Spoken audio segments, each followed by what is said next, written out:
Hi, I've got bad lighting and one of my favorite styles of beer, a hoppy farmhouse, or otherwise known as a dry hopped saison from Prairie, the master of Belgian style and barrel aged stouts from the middle of the country in Oklahoma. And this beer I've had a couple times before, but it doesn't get to the Boston area very often at all. Prairie Standard is the exact same name, and it's, I guess, their flagship beer, the one that's most often available at I guess it's probably the cheapest beer of all their beers. This one comes in at about $2 at cost in the Boston area, probably cheaper in other places. So, a 4-pack retails for a little over $10. And this one's cool because it's dry hopped with Motueka hops, a New Zealand hop. And it's a New Zealand hop that's not quite as crazy and wild as some like Nelson Sauvin. And we got some nice carbonation in this beer. I don't think they bottle condition most of their beers at Prairie. I'm not sure, but they always are beautiful looking, and it doesn't look like it has enough carbonation, little crazy bubbles to be bottle conditioned, but the head is always nice and pillowy and has great retention. This beer is 5.6% alcohol. I couldn't find any bottling date, any numbers at all in this bottle. I feel like they usually do have numbers on there, and I can figure out a good guess at when it was bottled. This one doesn't.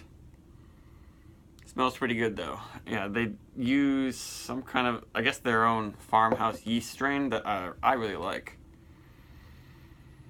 It contributes a lot of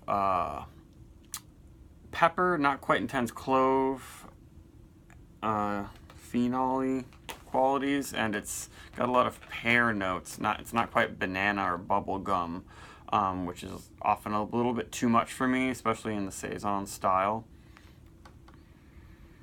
And then, yeah, the Motueka, it's not a huge dry hopping. I think they said they use like 2 pounds per barrel, which is a good amount, but it's not overtaking the saison aroma, and that head is just looking really beautiful in there. Can't quite see it that well. Yeah, but it's just a lot super juicy, ripe pear. I'm not getting a huge amount of citrus from the dry hopping, but there's some extra, I don't know, resin-y quality or something going on in there. But I think I'm just enjoying their saison yeast and the aroma of this beer. And as I said, yeah, I don't know how fresh it is, so the dry hopping may have died out if it's a couple months old.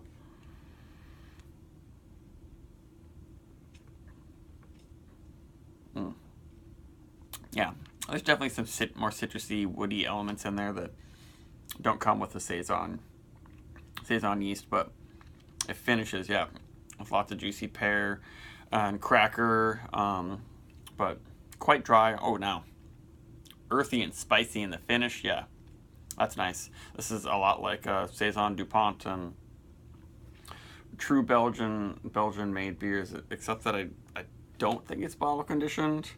If it's not, they just somehow force carbonate this stuff beautifully. And now that I poured in the bottom of it, it's gotten pretty hazy. And actually I didn't pour all the bottom of it. Now I poured all the bottom in there.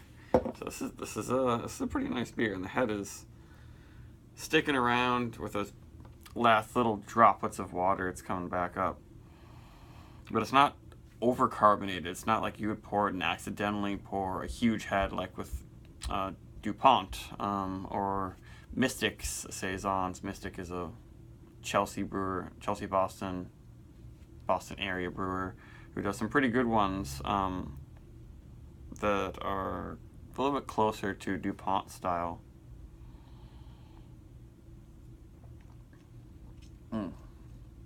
So refreshing. It has a citric bite It doesn't end up being a lingering astringency. The yeast seems very happy. There's no overly solventy, phenolic, chemical flavors or burns. There might be a very, very slight chalkiness to it. Might be in part because I poured in the yeast, but it's very pleasant. It doesn't turn into a bitter pill, aspirin sort of thing, nor does it create too much burning in the throat. Yeah, this is a very nice beer. I might have to buy more than 2 bottles of it. And the dry hopping, yeah, I think it melds with the yeast character kind of perfectly. This beer, yeah, I first had a long time ago, and I'm sure I liked it, but I really have learned to appreciate it the last few times I've had it. I wish they would, maybe do some different versions of this beer.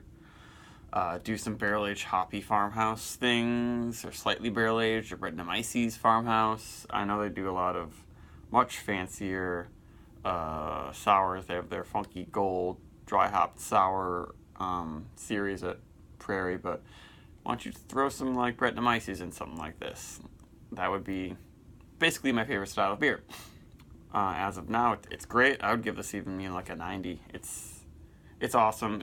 But it's very much to my tastes, and we've got some lacing going on there. It's just very dry, refreshing, a fluffy, prickly feel, and so much flavor and refreshment at only 5.6% alcohol. This is probably the beer that proves to me how legit Prairie is. They do a lot of other specialty beers really well, kind of all over the place, but this is the one they're constantly doing all the time, and it's a legit beer too. It's not just kind of a boring anything type beer. It's special into its own. There aren't many other good, very traditional yeasty saisons out there that with the hoppy edge. A lot of times it's like the hoppy edge overtakes it, or a lot of Americans, they do the hoppiness, but they also do a yeast. They ferment their yeast in a way that's just like huge banana characteristics and things. It's more like a hoppy Hefeweizen or something like that. A German style wheat beer. It's too much like bubble gum. This is exactly what I like, and I think is the best part about modern saisons. So yeah, why not 90 bags of popcorn? Bye.